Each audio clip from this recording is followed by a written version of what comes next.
I am really excited for this Sacramento advocacy trip. We are going on this bus along with Modern Day and Verbum Day, and I can't wait.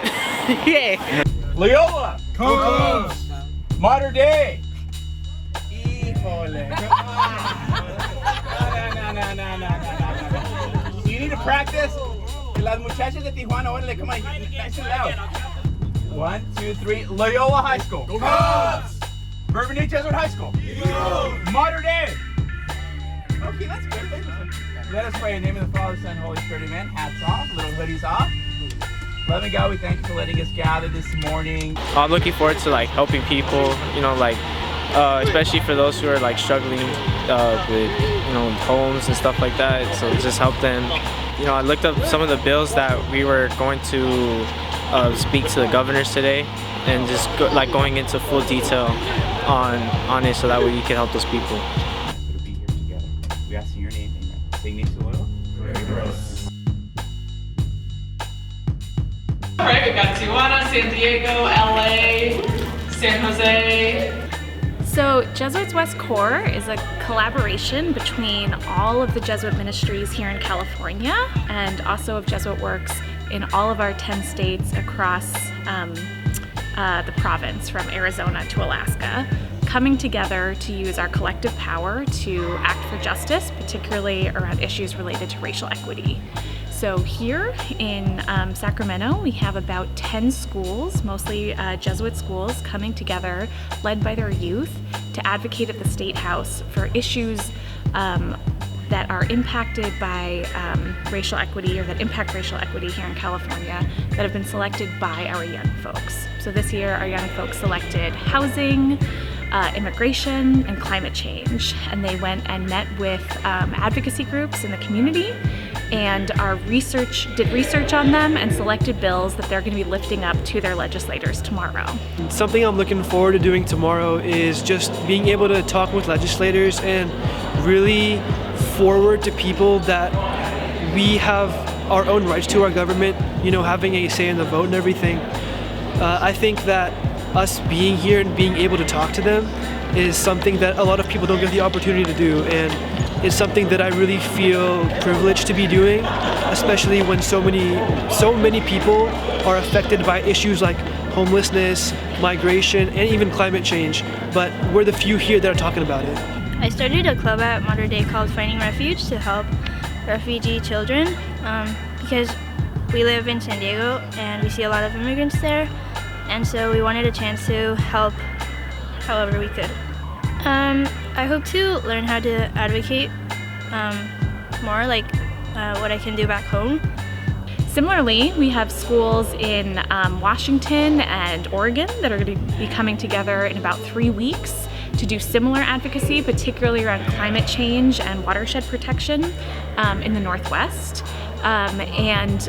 This is kind of a way that we're trying to bring Jesuit works together, as our former provincial Scott Santa Rosa would say, to flex their Jesuit muscle and really kind of unite in power, realizing that power is one of the ways that we give our gifts to the beloved, that we honor God, that we walk with the marginalized by advocating for change. And so far this event has been a great experience. I've loved getting to work with new people, and the icebreakers were really entertaining. I specifically enjoyed coming up with the dance. It pushed me out of my comfort zone a little since I'm not a dancer, but dancing with other people was quite fun.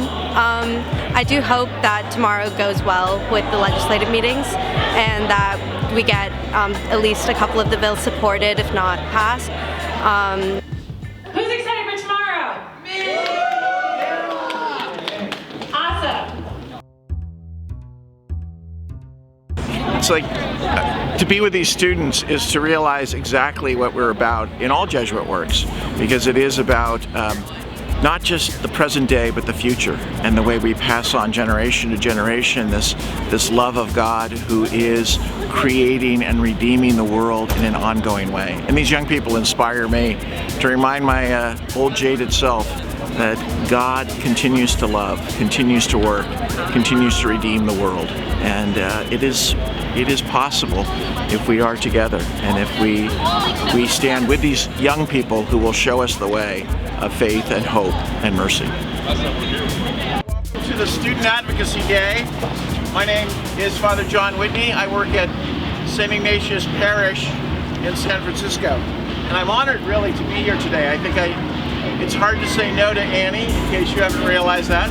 So I'm glad to be with you though. On behalf of the Jesuits, I feel grateful for all of you here today, and grateful for those who helped plan and prepare this event.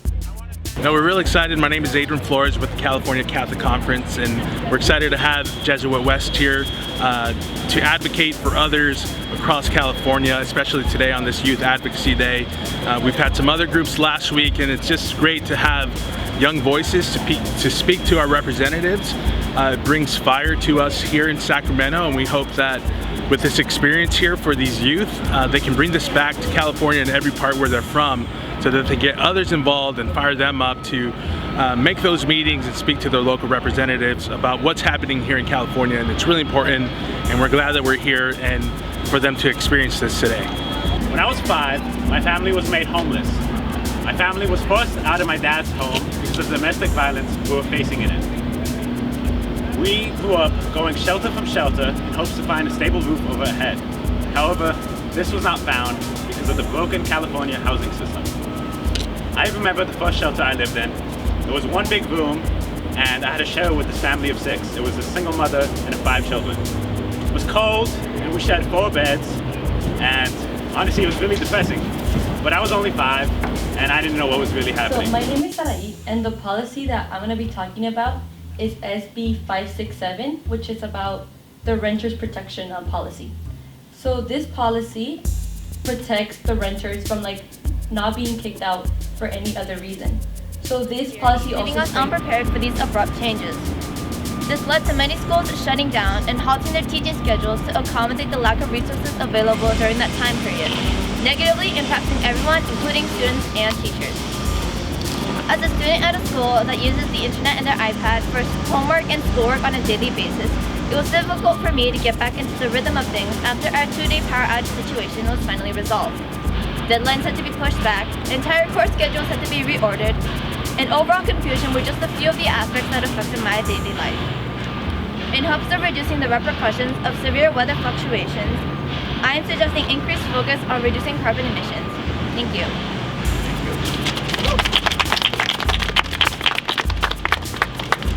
Hello everybody. Hi, my name is Evan Salazar from Loyola High School in Los Angeles.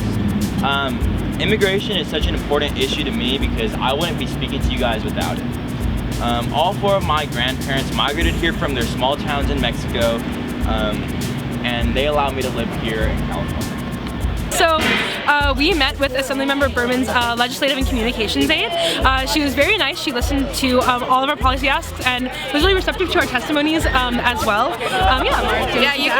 You could tell she was listening. It was very impactful for her and for us too. We haven't had very many opportunities to have in-person meetings with legislators, especially because of the pandemic, so it was a really different and eye-opening experience, and we felt very supported, so that was good. Hi, my name is William Jackson. So as you said, I'm here at Loyola. I lead trips into Skid Row with the 925 trip. So one of the main stories that I vividly remember is I was passing out water in a park, and there was a woman with her son who was no older than 8, and they were in the park playing with trash bags and everything. And I go up to her, and it became very clear to me, number 1, that she was an immigrant due to her strong accent, and 2, that she was clearly having a mental health crisis. With SCA 9, that would make housing a right, furthermore giving her the ability to have a house and take care of her child, as well as be able to deal with her mental health issues as a single mother on the street. So what we're asking is, what can you continue to do, continue to build upon that'll help support and house people? So I think the biggest thing is SB 567, as you mentioned. So just generally, I think for context, Senator Durazo is a affordable housing champion, probably the champion in the legislature. In terms of looking at policies, the 2 big questions for her are, how does it promote affordable housing? Because we're facing a shortage, but we're also facing an affordability crisis. We see the world and the state it is in, and we know that this is not the future we want for ourselves or for our children. We hear our voices and those of our peers demanding change, and we are here today from communities spanning California to declare once again that we want change. We need change, and that we, as humanity, will perish without change. Thank you.